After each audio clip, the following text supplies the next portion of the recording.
मार्च 2004 जम्मू कश्मीर के शोपियां जिले में बर्फ से ढकी पहाड़ियों के बीच जंगल के किनारे बना एक लकड़ी का छोटा सा घर पूरी तरह खामोशी में डूबा हुआ था। बाहर बर्फीली हवा चल रही थी। बाहर मिट्टी के चूल्हे पर कहवा बन रहा था। उसी चूल्हे के पास एक जवान लड़का खड़ा था जिसके कंधे पर AK-47 लटकी हुई थी। लंबी दाढ़ी, कंधों तक आते बाल और बिल्कुल शांत चेहरा। उसका नाम था इफ्तिखार भट्ट। घर के अंदर चारपाई पर 2 आदमी बैठे थे। ये कोई आम लोग नहीं थे, बल्कि साउथ कश्मीर में आतंक का सबसे बड़ा नाम बन चुके हिजबुल मुजाहिदीन के 2 खूंखार कमांडर थे, अबू तुरारा और अबू सब्जार। दोनों आपस में धीमी आवाज में बात कर रहे थे, लेकिन उनकी नजर बार बार इफ्तिखार भट्ट की तरफ जा रही थी। इफ्तिखार की असामान्य शांति उन्हें बेचैन कर रही थी। सिर्फ 2 हफ्ते पहले ही इफ्तिखार उनके पास आया था और उसने बताया था कि 3 साल पहले इंडियन आर्मी ने उसके बड़े भाई को एक एनकाउंटर में मार दिया था। तभी से वो बदले की आग में जल रहा था और भारतीय सेना से बदला लेना चाहता था। इफ्तिखार ने आर्मी के काफिले पर हमले का इतना सटीक प्लान उनके सामने रखा था कि दोनों कमांडर पहली नजर में ही प्रभावित हो गए थे। चेकपोस्ट की लोकेशन, गार्ड्स की संख्या, एंट्री और एग्जिट रूट, सब कुछ इतना बारीकी से तैयार था कि किसी को शक करने का मौका नहीं मिला। लेकिन आज मिशन से ठीक पहले अबू तुरारा के मन में अजीब सा संदेह उठ रहा था। उसे इफ्तिखार पर शक हो रहा था। कहवा तैयार हो चुका था। इफ्तिखार ने 3 कप ट्रे में रखे और कमरे में आकर चारपाई के पास ट्रे रख दी। अबू तुरारा और अबू सब्जार ने अपने अपने कप उठा लिए और तीनों चुपचाप कहवा पीने लगे। कुछ मिनट तक कमरे में पूरी खामोशी छाई रही। फिर अचानक अबू तुरारा इफ्तिखार को नाम लेकर बुलाता है और कहता है कि वो आखिरी बार पूछ रहा है। इसके बाद वो सीधे उसकी आंखों में देखकर सवाल करता है, तुम आखिर हो कौन? इफ्तिखार कुछ नहीं बोलता। उसकी चुप्पी अब कमरे को और भारी बना देती है। अबू तुरारा की आवाज और तेज हो जाती है और वो फिर से वही सवाल दोहराता है। इस बार इफ्तिखार धीरे से अपना कप जमीन पर रखता है, खड़ा होता है और कंधे से अपनी राइफल उतार देता है। उसकी आवाज शांत होती है, लेकिन उसमें जरा भी डर नहीं होता। वो कहता है कि अगर उन्हें उस पर जरा सा भी शक है तो वो अभी उसी बंदूक से उसे गोली मार दे। अगर भरोसा नहीं है तो ये ऑपरेशन नहीं हो सकता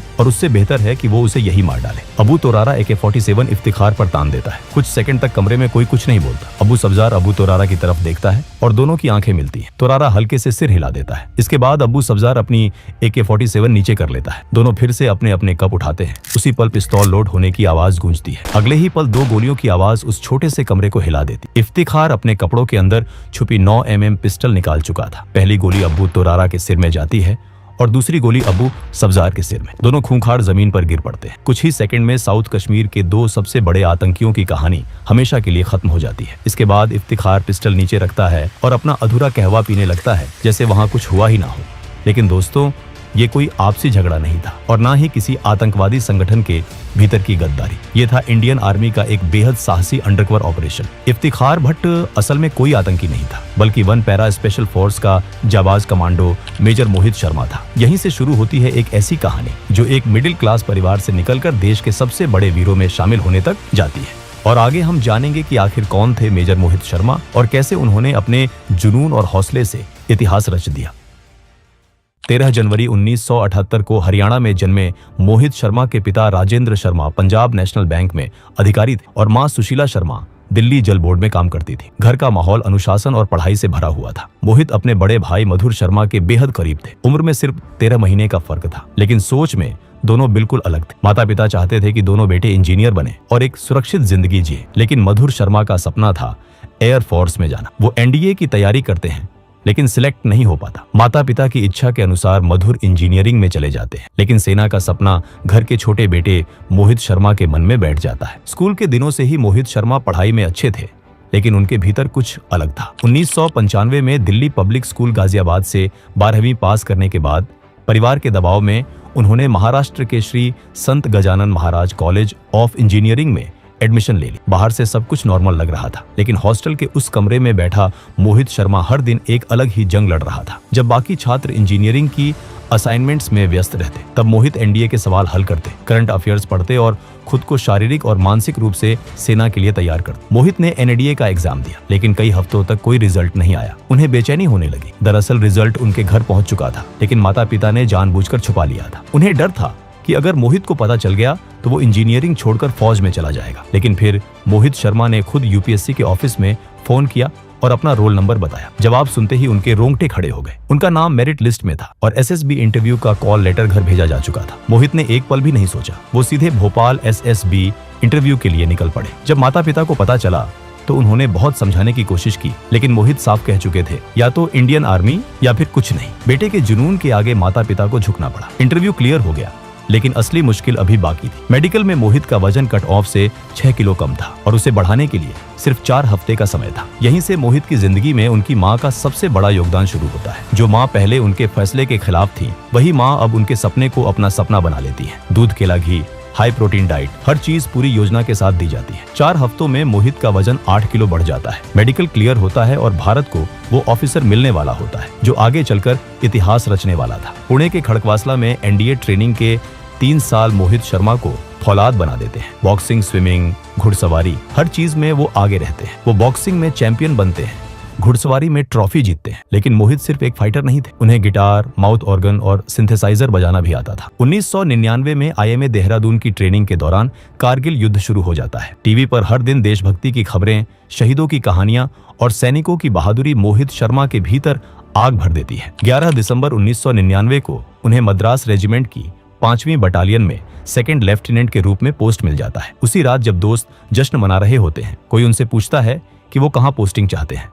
मोहित बिना सोचे जवाब देते हैं, वहां जहां असली लड़ाई हो, जहां आतंकियों से आमना सामना हो। 2000 में उनकी पोस्टिंग जम्मू कश्मीर के पुंछ राजौरी सेक्टर में 38 राष्ट्रीय राइफल्स के साथ होती है। यहीं पहली बार उन्हें पैरा एसएफ के कमांडोज के साथ काम करने का मौका मिलता है। उनकी बहादुरी, उनका जज्बा और उनका तरीका मोहित को अंदर तक हिला गया। तभी उन्होंने ठान लिया कि एक दिन वो भी पैरा एसएफ का हिस्सा बनेंगे। काउंटर इंसर्जेंसी ऑपरेशन के दौरान मोहित शर्मा ने जिस साहस और समझदारी के साथ काम किया, उसने उनके सीनियर अधिकारियों को भी प्रभावित कर दिया। उनकी बहादुरी और नेतृत्व क्षमता के लिए साल 2002 में उन्हें chief of army staff commendation medal से सम्मानित किया गया। जून 2003 में उन्होंने पैरा फोर्सेस के बेहद कठिन और थकाने वाले सिलेक्शन प्रोसेस को सफलतापूर्वक पार कर लिया और 1 पैरा स्पेशल फोर्सेस का हिस्सा बन गए। उनके बेहतरीन प्रदर्शन को देखते हुए दिसंबर 2003 में उन्हें कैप्टन के पद पर प्रमोट कर दिया गया। इसी समय कश्मीर घाटी में हालात तेजी से बिगड़ रहे थे। आतंकवाद एक भयानक रूप ले चुका था। हिजबुल मुजाहिदीन जैसे आतंकी संगठन स्थानीय युवाओं को बहला फुसलाकर और धार्मिक कट्टरता का सहारा लेकर अपनी ओर खींच रहे थे। इस पूरे नेटवर्क के पीछे अब्बू सब्जार और अब्बू तोरारा जैसे खूंखार कमांडर थे। ये आतंकी आम नागरिकों के बीच अपनी पहचान छुपाए रखते थे, जिससे भारतीय सेना के लिए सटीक इंटेलिजेंस जुटाना बेहद मुश्किल हो गया था। इन्हीं हालात को देखते हुए सेना को एक ऐसे सैनिक की जरूरत थी जो आतंकियों के बीच घुल मिल सके, उनका भरोसा जीत सके और अंदर से पूरे नेटवर्क को तोड़ सके। इंटेलिजेंस यूनिट को इस खतरनाक भूमिका के लिए कैप्टन मोहित शर्मा से बेहतर कोई नहीं लगा। मोहित शर्मा ने बिना हिचकिचाए इस मिशन के लिए हामी भर दी। प्लान बनाई गई कि उन्हें एक नई पहचान दी जाएगी और उनका नाम इफ्तेखार भट्ट होगा। इस नई पहचान के साथ उन्हें हिजबुल मुजाहिदीन के कमांडरों अब्बू सब्जार और अब्बू तोरारा तक पहुंचना था। भरोसा जीतने के लिए उन्होंने एक दर्द भरी कहानी गढ़ी कि 3 साल पहले भारतीय सेना ने उनके भाई को एक एनकाउंटर में मार दिया था और अब वो बदला लेना चाहते हैं। मोहित शर्मा ने खुद को पूरी तरह एक कश्मीरी के रूप में ढाल लिया। उन्होंने दाढ़ी और बाल बढ़ाए, कश्मीरी पोशाक पहननी शुरू की,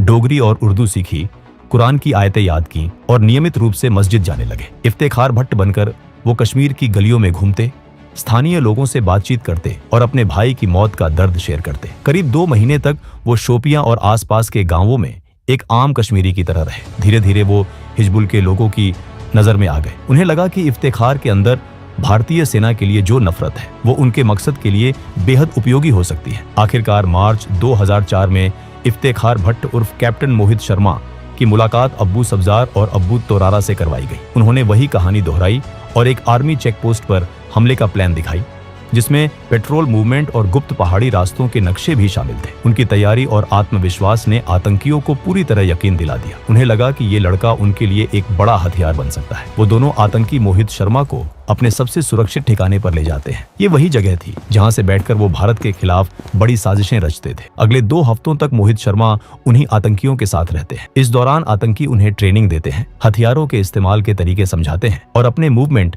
सप्लाई रूट्स और सुरक्षित ठिकानों की जानकारी भी शेयर करते हैं। आखिरकार वो दिन भी आ जाता है जब उसी हाइडआउट में भारतीय सेना पर हमले की पूरी प्लान तैयार हो जाती है। हैरानी की बात यह थी कि इस हमले का मास्टरमाइंड इफ्तेखार उर्फ मोहित शर्मा को ही बनाया गया। उसी रात ग्रेनेड की एक कंसाइनमेंट आने वाली थी। अगली सुबह 3 और आतंकी वहां पहुंचने वाले थे और फिर दोपहर तक सेना की टुकड़ी पर हमला होना था। लेकिन इसी बीच अब्बू तोरारा के मन में इफ्तिखार को लेकर हल्का सा शक पैदा होने लगता है। सब्जार से कहता है कि उसे कुछ गड़बड़ लग रही है, क्योंकि इफ्तिखार के बारे में उनके पास उसकी कहानी के अलावा कुछ और नहीं है। तभी इफ्तिखार भट्ट बने मोहित शर्मा 3 ग्लास कहवा लेकर कमरे में आते हैं। वो दोनों को कहवा देते हैं और खुद खाट के किनारे बैठ जाते हैं। तीनों के पास AK-47 राइफलें थी। फिर अचानक तोरारा सख्त आवाज में पूछता है कि सच बताओ, तुम आखिर है कौन? ये सुनकर मोहित धीरे से अपना ग्लास नीचे रखते हैं। वो खड़े होते हैं, कंधे से अपनी राइफल उतार देते हैं और कहते हैं कि अगर भरोसा नहीं है तो अभी गोली मार दो। अबू तोरारा AK-47 इफ्तिखार पर तान देता है। अबू सब्जार अबू तोरारा की तरफ देखता है और दोनों की आंखें मिलती हैं। तोरारा हल्के से सिर हिला देता है। इसके बाद अबू सब्जार अपनी AK-47 नीचे कर लेता है, लेकिन मोहित समझ चुके थे कि अब एक पल की भी देरी जानलेवा हो सकती है। उसी क्षण वो अपने कपड़ों के अंदर छिपी 9mm पिस्तौल निकालते हैं और पलक झपकते ही दोनों आतंकियों को सिर में गोली मार देते हैं। इसके बाद मोहित शर्मा बैठ जाते हैं और बचा हुआ कहवा ऐसे पीते हैं जैसे वहां कुछ हुआ ही न हो। जिस मिशन के लिए उन्होंने महीनों मेहनत की थी वो सफल हो चुका था। उन्होंने न सिर्फ हिजबुल मुजाहिदीन के 2 सबसे बड़े कमांडरों को खत्म किया था, बल्कि उनकी अहम जानकारियां भी भारतीय सेना तक पहुंचा दी थी, जिससे संगठन की कमर टूट गई। अगली सुबह इफ्तिखार भट्ट फिर से मेजर मोहित शर्मा बन चुके थे। वो बेस कैंप लौटते हैं। 2004 में इसी अद्भुत साहस के लिए उन्हें सेना मेडल से सम्मानित किया गया। नवंबर 2004 में उनकी शादी ऋषिमा शर्मा से हुई। दिसंबर 2005 में उन्हें मेजर के पद पर प्रमोट किया गया और अक्टूबर 2008 में हालात बिगड़ने पर उन्हें फिर कश्मीर बुला लिया गया, जहां अगले कई महीनों तक वो बर्फीले पहाड़ों में आतंकियों की तलाश में जुटे रहे। 20 मार्च 2009 की शाम कुपवाड़ा में अपने बेस पर मौजूद मेजर मोहित शर्मा अपनी टीम के साथ अगले ऑपरेशन की तैयारी कर रहे थे। तभी सेक्टर कमांडर का एक अर्जेंट कॉल आया। उन्होंने बताया कि LOC पार करके कुछ ट्रेन आतंकी हापुड़ा के घने जंगलों में घुस चुके हैं। ये खबर सुनते ही मेजर मोहित शर्मा ने बिना एक पल गवाए अपनी टीम को तैयार होने का ऑर्डर दिया। अगली सुबह 21 मार्च को टीम उन जंगलों में दाखिल हुई। ये सिर्फ जंगल नहीं थे, बल्कि आतंकियों का गढ़। चारों तरफ बर्फ से ढके रास्ते, घनी झाड़ियां और बर्फीली हवाएं, हर कदम पर खतरा था। मेजर मोहित ने टीम को 3 टुकड़ियों में बांटा और बर्फ पर बने पैरों के निशानों का पीछा शुरू किया। कुछ ही दूरी पर पहुंचते ही आतंकियों ने अचानक फायरिंग शुरू कर दी। वो पहले से घात लगाए बैठे थे और जंगल से 3 दिशाओं से हमला कर रहे थे। उनके पास AK-47 राइफलें थीं और इलाके के सटीक नक्शे भी। स्थिति भांपते ही मेजर मोहित ने साथियों को कवर लेने और पीछे हटने का ऑर्डर दिया। जब एक हवलदार ने उनसे खुद कवर में आने को कहा तो मोहित ने साफ कहा, पहले तुम जाओ, मैं बाद में आऊंगा। मोहित खुले में रहकर आतंकियों पर फायरिंग करते रहे ताकि उनकी टीम सुरक्षित पोजीशन ले सके। इसी दौरान एक गोली उनके हाथ में लगी। उन्होंने तुरंत कपड़े से घाव बांधा और फिर से फायरिंग शुरू कर दी। थोड़ी देर बाद लांस नायक सुभाष MGL से फायरिंग कर रहे थे, तभी वो भी घायल हो गए। हालात को देखते हुए मेजर मोहित खुद आ गया और MGL संभालकर आतंकियों पर ताबड़तोड़ फायर किया। 4 आतंकी वहीं ढेर हो गए। जब मेजर मोहित अपनी टीम की ओर लौट रहे थे, तभी एक और गोली उनके सीने के बाएं हिस्से में लगी, जहां बुलेट प्रूफ जैकेट का कवर नहीं था। खून बहने लगा, लेकिन उन्होंने साथियों से कहा, कुछ नहीं हुआ है, फायरिंग जारी रखो, हम स्पेशल फोर्स में इसी काम के लिए हैं। गंभीर रूप से घायल होने के बावजूद वो पेड़ का सहारा लेकर लगातार फायर करते रहे और अपने साथियों को दुश्मन की सीधी मार से बचाते रहे। ऊंचाई पर मौजूद तीसरी टुकड़ी भी फायरिंग में शामिल हो चुकी थी। मेजर मोहित रेडियो पर बार बार कहते रहे, फायरिंग रुकनी नहीं चाहिए। धीरे धीरे उनकी आवाज कमजोर पड़ती गई। ज्यादा खून बहने से शरीर जवाब देने लगा, लेकिन आंखें आखिरी दम तक खुली रही। बेस कैंप को जब संदेश मिला कि मेजर मोहित घायल हैं और हिल नहीं पा रहे, तो किसी को यकीन नहीं हुआ। घने जंगलों में लड़ते हुए मेजर मोहित शर्मा मात्र 31 साल की उम्र में वीरगति को प्राप्त हो चुके थे। ये ऑपरेशन 5 दिन तक चला। इस दौरान 8 भारतीय जवान शहीद हुए, लेकिन उनसे पहले 17 आतंकियों को मार गिराया गया। मेजर मोहित शर्मा आज हमारे बीच नहीं है, लेकिन उनकी कहानी हर जवान के भीतर जोश भरती है। उनके अद्भुत साहस और बलिदान के लिए उन्हें मरणोपरांत देश का सर्वोच्च वीरता पुरस्कार अशोक चक्र से सम्मानित किया गया। गाजियाबाद में उनके नाम पर मेट्रो स्टेशन, सड़क और भव्य प्रतिमा आज भी ये याद दिलाती है कि हम चैन की नींद इसलिए सो पाते हैं क्योंकि मेजर मोहित शर्मा जैसे वीर अपनी पूरी जिंदगी देश पर न्योछावर कर देते हैं। दोस्तों, अगर हमारा ये वीडियो पसंद आया हो तो वीडियो को एक लाइक जरूर करें और कमेंट कर बताएगा कि आपको अगला वीडियो किस टॉपिक पर चाहिए। जय हिंद।